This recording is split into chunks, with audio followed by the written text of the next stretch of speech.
በ21 ቀን ውስጥ ራስን መቀየር። በ21 ቀን ውስጥ ትንሽ የሚባሉ ልምዶችን መለወጥ ከቻልን ህይወታችን ሙሉ በሙሉ ይቀየራል። ከናንተ የሚጠበቀው አሁን የምነግራችሁን ነገሮች ወደ ተግባር መለወጥ ብቻ ነው። ከዚያም በ21 ቀን በኋላ አዲስ ማንነት ትፈጥራላችሁ። አንደኛ፣ በጠዋት መነሳት። በጠዋት መነሳት ቀላል ነገር ይመስላል፣ ነገር ግን ህይወትህን ለመቀየር ከፍተኛ ኃይል ያለው ልምድ ነው። ብዙ የተሳካላቸው ሰዎች በጠዋት እንደሚነሱ ይናገራሉ። አብዛኛው ሰው ማታ አርፍዶ ይተኛል፣ ጠዋት አርፍዶ ይነሳል። አርፍዶ ወደ ስራ፣ ወደ ትምህርት ይገባል።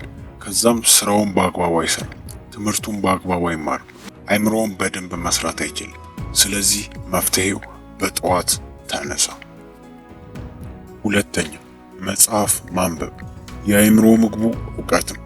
ማንበብ አይምሮን ይከፍታል፣ አስተሳሰብን ያሰፋላል።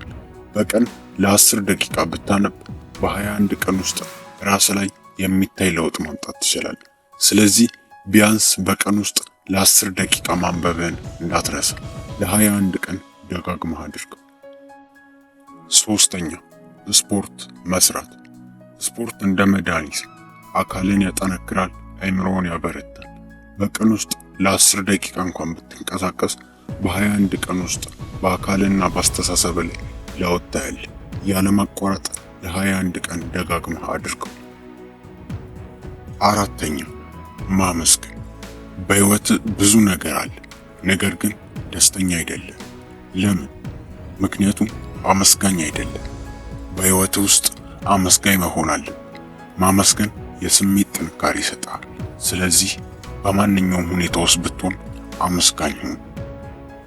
አምስተኛ፣ ብዙ ሰው ማያስተውለውና ቀላል የሚመስለው ነገር ውሃ መጠጣት።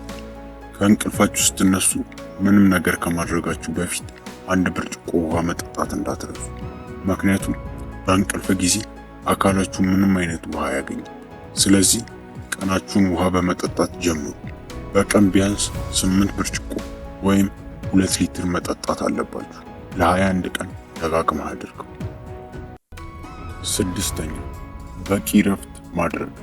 አካላችን በቀን ውስጥ የሚያደርገውን ስራ ከጨረሰ በኋላ በእንቅልፍ ጊዜ ያርፋል፣ ይሰራል፣ ይታደሳል።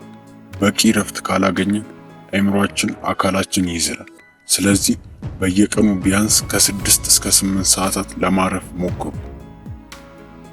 እነዚህን 6 ነገሮች ለ21 ቀን ደጋግመህ ካደረግ ህይወት ላይ የሚታይ ለውጥ ማምጣት ትችላለህ። የግድ 6ቱን ማድረግ አይጠበቅባችሁ። 2 ወይ 3 መርጣችሁ ማድረግ ትችላላችሁ። ለቻናላችን አዲስ ከሆናችሁ ሰብስክራይብ በማድረግ ቤተሰብ ይሁኑ።